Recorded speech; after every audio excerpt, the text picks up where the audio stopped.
बामन मेश्राम जैसे लोगों के हाथों में खेल रहे हैं। मोहन यादव को मोदी जी तत्काल हटाइए, नहीं तो ये जो कैंसर है पूरे प्रदेश से भाजपा को समाप्त करके मृत्यु को प्राप्त कर देगा। आज जो ब्राह्मणों ने जो है कि खुलकर कहा कि मोहन यादव जो है कि मेश्राम के नीतियों पर काम कर रहा है, तो ये आज हमारी जो विचारधारा माननीय बामन मेश्राम साहब के नेतृत्व में सैकड़ों संगठन जो है खड़े हो गए हैं। इसके वजह से चाहे कोई राहुल गांधी ही क्यों ना हो, ये मेश्राम के मुद्दे को टेकअप करता है, क्योंकि इसके पास कोई मुद्दा रह नहीं गया है। बीजेपी के पास कोई हिंदू मुस्लिम का जो है कि अब मुद्दा चल नहीं रहा है, तो ये जो है मेश्राम के मुद्दे को जो है अधिकार के मुद्दे को लेकर ये सारे लोग टेकअप कर रहे हैं। मैं फिर से कह रहा हूं, मोहन यादव रामद्रोही है, मोहन यादव हिंदू द्रोही है, मोहन यादव सवर्ण द्रोही है।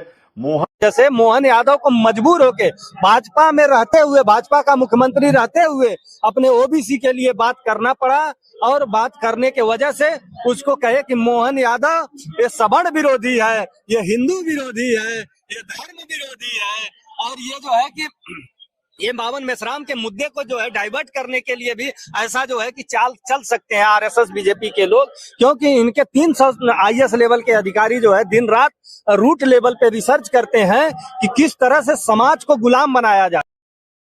तो तमाम सोशल एक्टिविस्ट कार्यकर्ता मौजूद हैं दिल्ली के जंतर मंतर स्थान पर।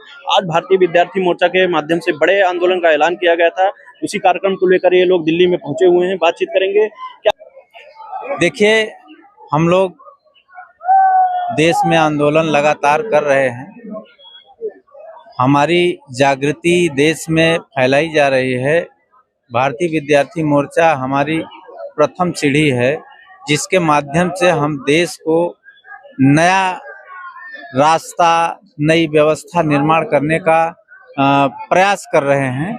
और यह प्रयास इसलिए किया जा रहा है कि हमारे देश में एक ऐसी व्यवस्था निर्माण हुई है जिस व्यवस्था से SC ST OBC माइनॉरिटी एवं क्षत्रियों को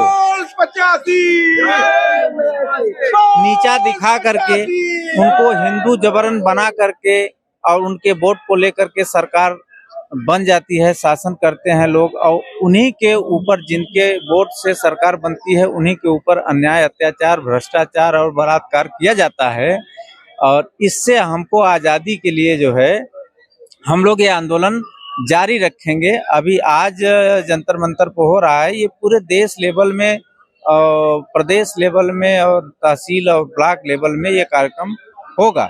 जी जी, तो और भी कार्यकर्ताओं से हम जानने की कोशिश करते हैं, क्या कहेंगे सर आंदोलन को लेकर? जी सर, बहुत बहुत आभार, धन्यवाद आपको कि आपने यहाँ आकर के दिल्ली के जंतर मंतर पर आकर के और भारतीय विद्यार्थी मोर्चा, भारतीय छात्राओं का संगठन जो है, उनकी आवाज, भारतीय बेरोजगार मोर्चा की जो आवाज उठ रही है वो जनता तक पहुंचाने का कार्य आप कर रहे हैं।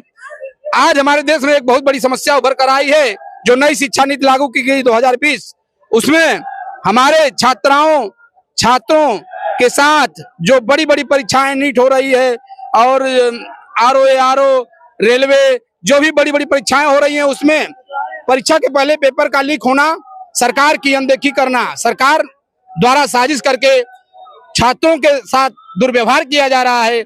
और SC ST OBC के जो 85% बहुजन के लोग जितने छात्र हैं, उनके साथ अन्याय किया जा रहा है। उनको 1-1, 2-2 नंबर से फेल करके उनके आरक्षण को खत्म किया जा रहा है। जो OBC का SC ST का आरक्षण है, उसके अनुरूप उनको रिजल्ट नहीं दिया जा रहा है। लेटरल एंट्री के साथ दूसरे अन्य लोगों की भर्ती की जा रही है, EWS लगाकर दूसरे लोगों को भर्ती कर दिया जा रहा है। इसके खिलाफ यह आंदोलन है भारतीय विद्यार्थी मोर्चा का। आज जो सरकारी विद्यालयों को मर्जिंग की जा रही है, पूरे भारत में 90,000 स्कूल लगभग बंद किए जा रहे हैं, उसके खिलाफ भारतीय विद्यार्थी मोर्चा का आंदोलन किया जा रहा है। और अध्यापकों को जो पुरानी पेंशन की मांग है, इसके लिए आंदोलन किया जा रहा है। इस देश में शिक्षा के प्रति जो सरकार निरंकुश व्यवस्था कर रही है, तानाशाही रवैया अपना रही है, उसके लिए यह आंदोलन किया जा रहा है। और हम इस आंदोलन को कर सरकार को घुटने टेकने पर मजबूर करेंगे। यदि सरकार नहीं मानती है, इससे बहुत बड़ा आंदोलन किया जाएगा और सरकार को घुटने टेकने पर मजबूर किया जाएगा। और भी हम कार्यकर्ताओं से बात करेंगे। कहाँ से हैं सर आप? हम आजमगढ़ से हैं। मेरा नाम शैलेश कुमार यादव, राष्ट्रीय पिछड़ा वर्ग मोर्चा। कितनी दूर दूर तक आए हैं छात्रों के आंदोलन में, क्या कारण है आप लोगों को कितनी दूर आना पड़ा? हम लोग इतना दूर से चल के आए हैं यहाँ पर, तो इसलिए हम लोग आए हैं क्योंकि इस देश से शिक्षा व्यवस्था को खत्म किया जा रहा है। क्योंकि जो सरकार चल रही है इसको गुलाम पसंद है। क्योंकि शिक्षा होगी तो लोग जो है कि अपनी आज़ादी के लिए आवाज उठाएंगे, तो लोग आज़ादी के लिए आवाज न उठाएं, लोग पेट तक ही सीमित रह जाएं। इसलिए हमारी शिक्षा व्यवस्था को इन्होंने ध्वस्त किया। हायर एजुकेशन को इतना महंगा कर दिया कि आम आदमी अपने बच्चे को हायर एजुकेशन नहीं दे सकता।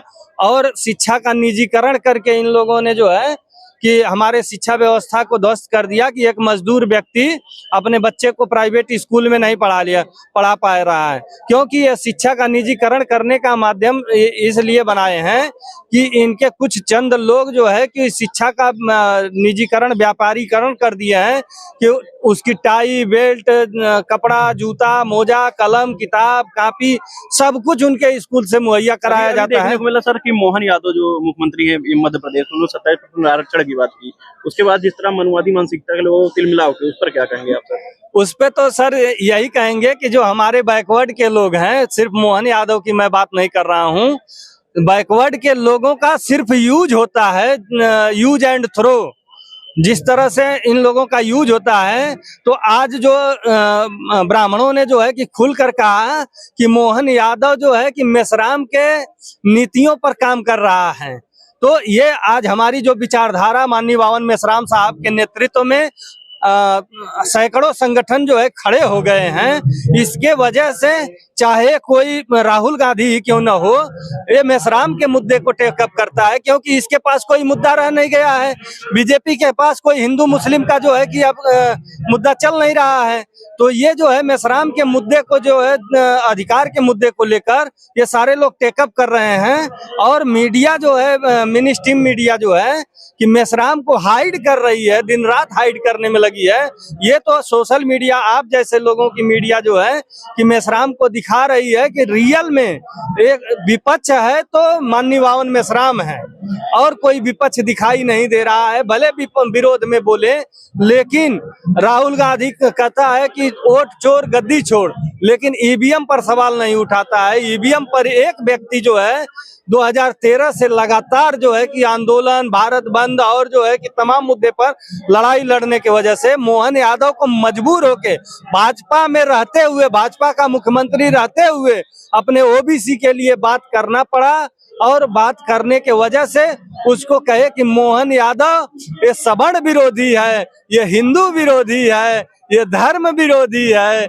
और ये जो है कि ये बावन मेश्राम के मुद्दे को जो है डाइवर्ट करने के लिए भी ऐसा जो है कि चाल चल सकते हैं आरएसएस बीजेपी के लोग। क्योंकि इनके 300 आईएएस लेवल के अधिकारी जो है दिन रात रूट लेवल पे रिसर्च करते हैं कि किस तरह से समाज को गुलाम बनाया जाए। तो उसमें एक रिसर्च ये आया कि ये शिक्षा के वजह से ये सवाल पैदा होता है, तो इनकी शिक्षा खत्म कर देंगे तो ये ऑटोमेटिक गुलाम हो जाएंगे, सवाल उठाना ही नहीं पसंद करेंगे। और ये सरकार यही चाह रही है कि लोग रोजगार पे बात न करें, लोग शिक्षा पे बात न करें, लोग सुरक्षा पे बात न करें। और इन्होंने जो है निजीकरण करके इस देश का सत्यानाश कर दिया। अभी आप देखे होंगे कि बिहार में नरेंद्र मोदी ने 10-10 हजार रुपया महिलाओं को जो है कि वोट खरीदने के नाम पर जो है ये दे रहा है।